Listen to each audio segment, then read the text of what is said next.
अभी सभी विपक्षी दल जो है वो एकत्रित हुए हैं, तो उन्होंने जो यूपीए था उसको इंडिया में कन्वर्ट कर लिया, INDIA। तो इस पर एक बहस चल निकली है।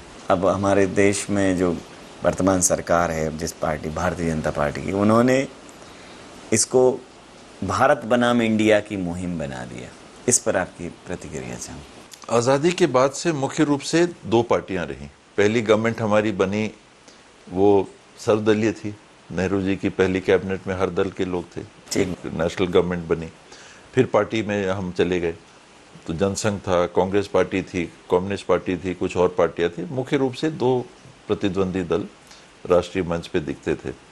ये सिलसिला चलता गया और लगभग 1977 के चुनाव के बाद ये गणित, यानी आज़ादी के 25 साल बाद, कोई बहुत ज़्यादा समय नहीं बीता था, 25 साल के अंदर ही ये परिवर्तन आ गया था कि कांग्रेस को कितने वोट मिल रहे हैं, 42%। तो बाकी वोट कितने हैं, 48%। सब एक हो जाओगे तो कांग्रेस को हरा देंगे जी, और वैसा हुआ। और भी कारण थे, लेकिन एक ये भी कारण बना, तो वो साथ आए, कांग्रेस हारी, इंदिरा जी तक हार गई ठीक अपनी सीट। उत्तरी भारत में 2 सीट कांग्रेस की बची, दक्षिणी भारत में तो और सीटें थी, लेकिन उत्तरी भारत में केवल 2 सीट बच गई थी। कमलनाथ जी एक जीते थे और एक और इनका गठबंधन बन गया। जनता पार्टी, विपक्ष ने एक गठबंधन बना लिया। वो 2.5 साल चला, गठबंधन टूट गया, वैचारिक मतभेद आए।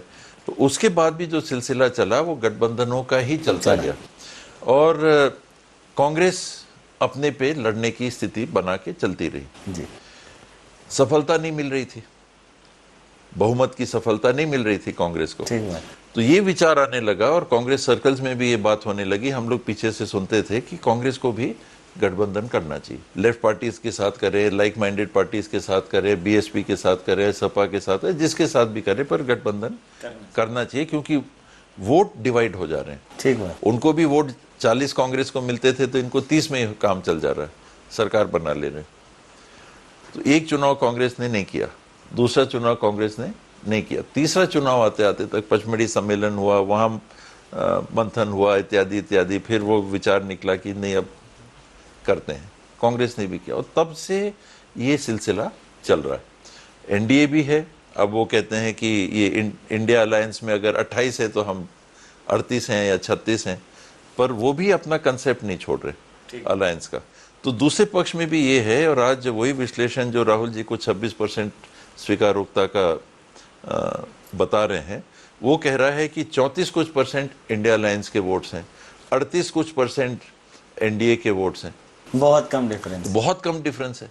तो ये आंकड़ों को देखते हुए और डिवीजन ऑफ वोट्स को देखते हुए, अगर भारतीय जनता पार्टी के लीडरशिप में जो देश में गवर्नमेंट चल रही है, उससे आपको लग रहा है कि कई बुनियादी मुद्दों में देश को हानि होने वाली है आने वाले समय में, तो कुछ करना पड़ेगा।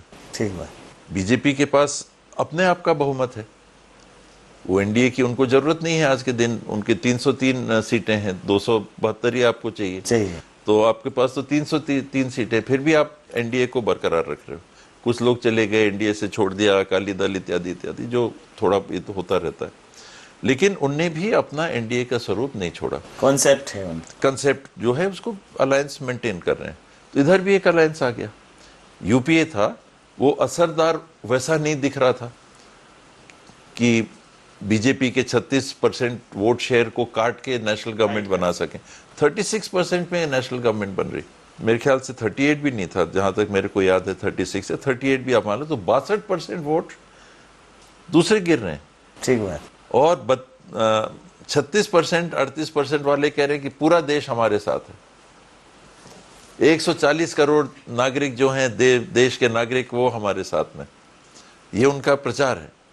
और वोट शेयर उनका कितना है? 36%। और सीट उनकी कितनी है? 303। अलायंस की 340 के आसपास, 28 340 के आसपास। लोकसभा में सीटें कितनी है? 543। 543 का 40% आप पकड़ोगे तो कितना हुआ? 225 सीट। हाँ, 220 सीट। तो 40% वोट शेयर अगर आप लोगे तो आपकी सीटें 225 होती हैं, और हैं कितने आपके पास? 340। तो विकल्प क्या है? ये वोट डिवीजन होके देश में जो परिस्थितियां बन रही हैं, जो लोग कह रहे हैं कि देश के लिए घातक हो सकती हैं, उसको रोकने के लिए साथ आओ। ये है इंडिया अलायंस।